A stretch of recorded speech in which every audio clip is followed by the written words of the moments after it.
Olá, me chamo Lucas e vou apresentar o projeto da equipe Nisus Aerodesign, que representa a Universidade Federal de Santa Catarina na 22ª competição SAE Brasil Aerodesign.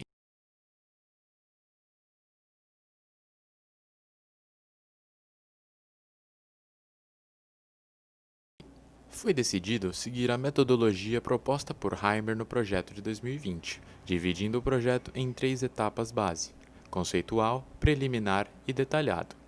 O projeto atual começou no final de 2019, quando a diretoria da equipe se reuniu e decidiu iniciar uma reestruturação interna, definir a divisão em setores específicos, com lideranças, gestão de projetos e planejamento de cronograma. Surpreendidos em 2020 pelo coronavírus, tivemos que trabalhar de forma remota. Todos os membros seguiram as instruções de isolamento social. Para contornar o transtorno causado pela pandemia, contamos com a ajuda de softwares e ferramentas digitais para tornar possível e viável a realização de um projeto competitivo. Com o conhecimento obtido em 2019, antes mesmo da divulgação do edital, realizamos um brainstorm buscando melhorar pontos do projeto e traçar diretrizes para 2020.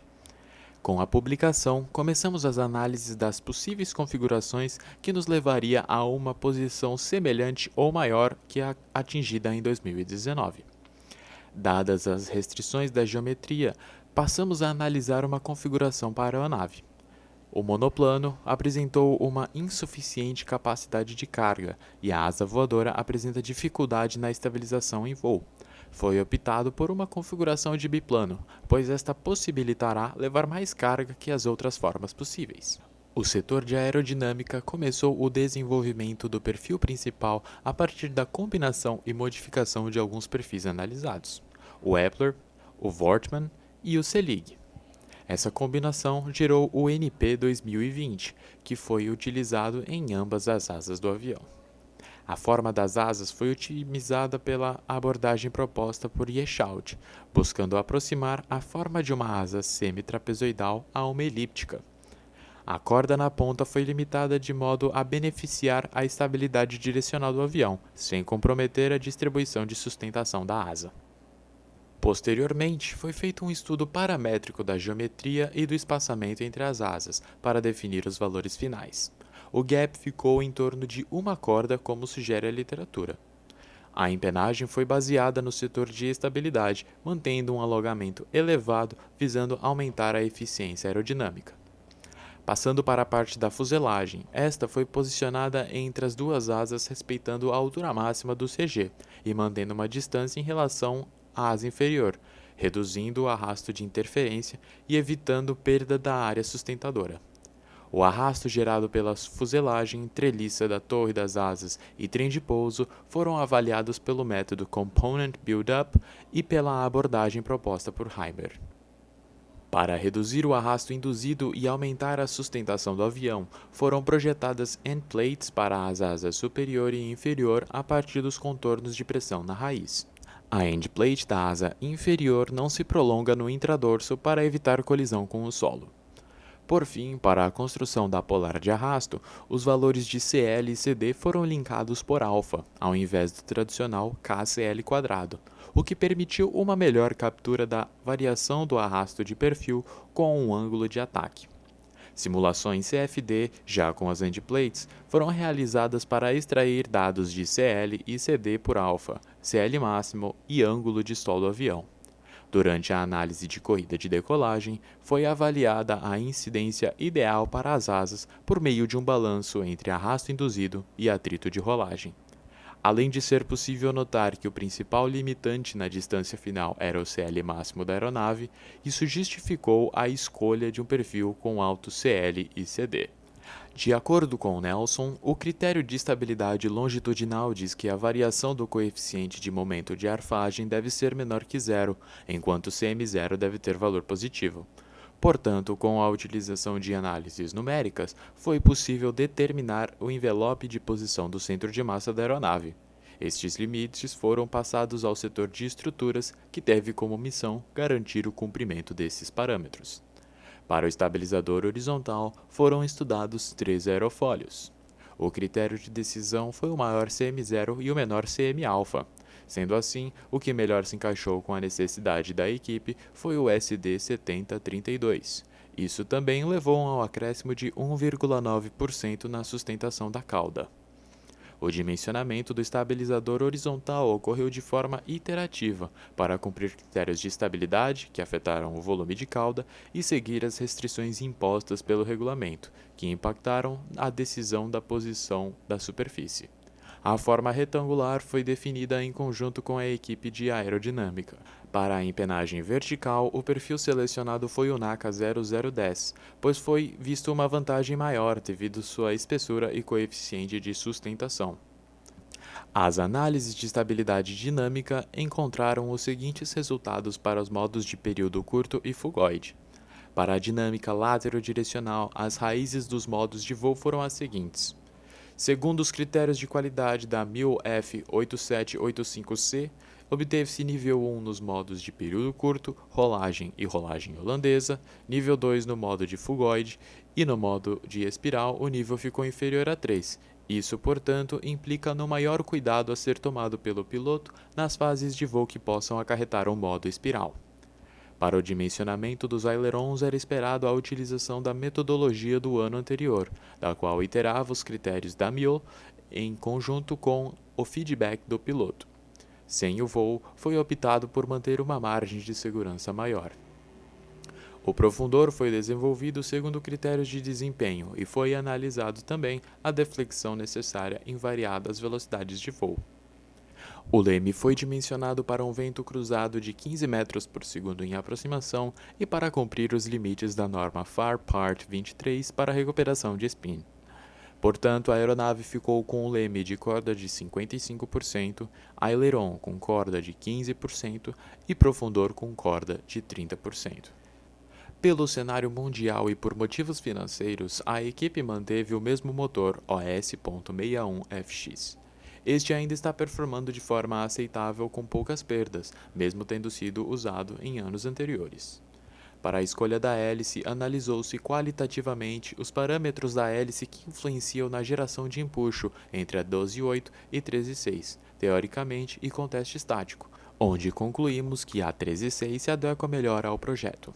A curva de tração-velocidade foi baseada no rosa, com a correção do teste estático feito pela equipe. Para as análises de decolagem foram utilizadas as metodologias de Eschaldt para a corrida de solo e de Sadrey para a rotação.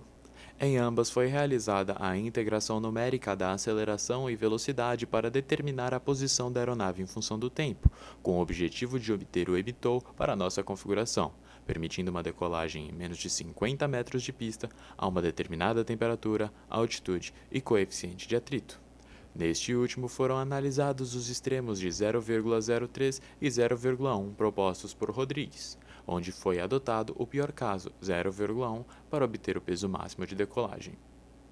A metodologia adotada pelo setor de cargas consiste em receber dados de CFD e análises em Vortex Lattice como inputs, utilizar algoritmos programados em Python para as análises de carga e entregar ao resto da equipe como output.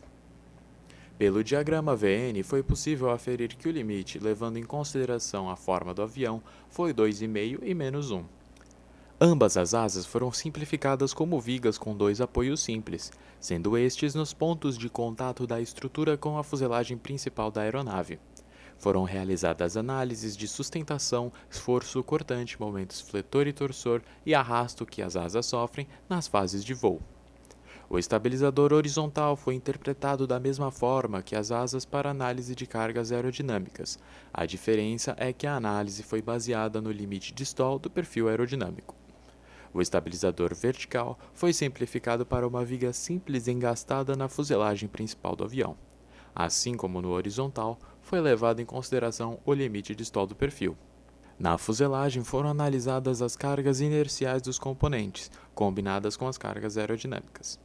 As cargas no trem de pouso foram analisadas pelas três possíveis situações de pouso, com 3, 2 e uma roda.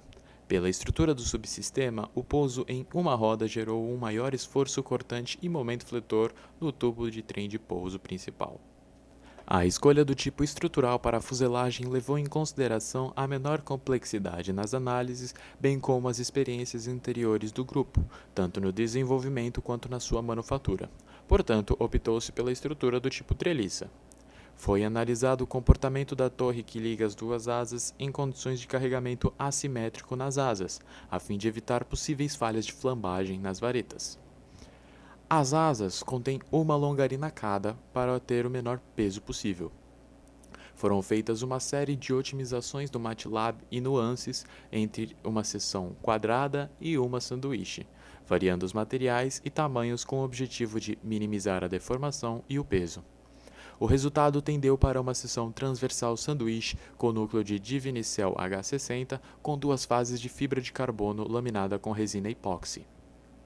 O espaçamento entre as nervuras foi de aproximadamente 108 mm, resultando em 20 nervuras, para garantir o formato aerodinâmico das asas.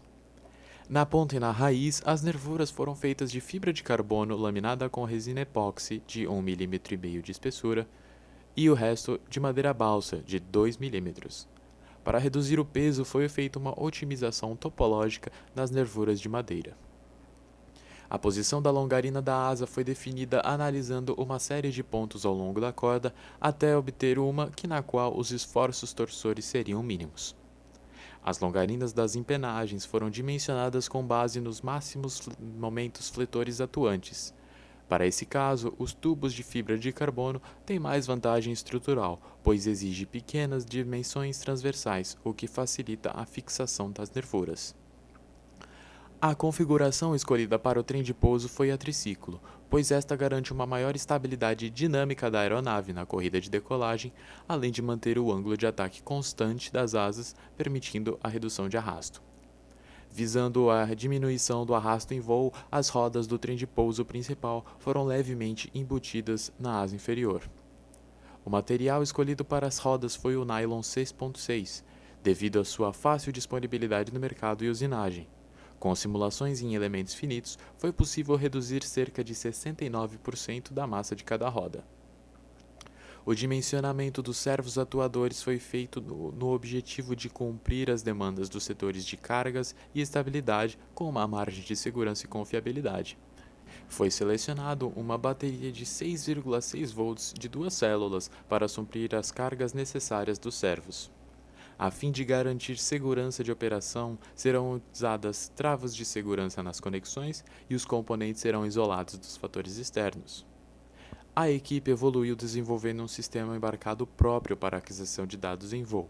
É de suma importância para as demais áreas do projeto saber como o avião se comporta no ar. Alimentados por uma bateria de 6 volts, o sistema conta com GPS, barômetro e Inertial Measurement Unit. A gestão de pessoas realizou pesquisas de clima organizacional, avaliação cultural, processo seletivo online e confraternizações à distância, visando acompanhar e melhorar o desempenho dos membros na equipe. Agradecemos mais uma vez os apoiadores do projeto Aerodesign e um agradecimento especial às entidades públicas e empresas que apoiam a Nisus Aerodesign. A todos, muito obrigado pela atenção.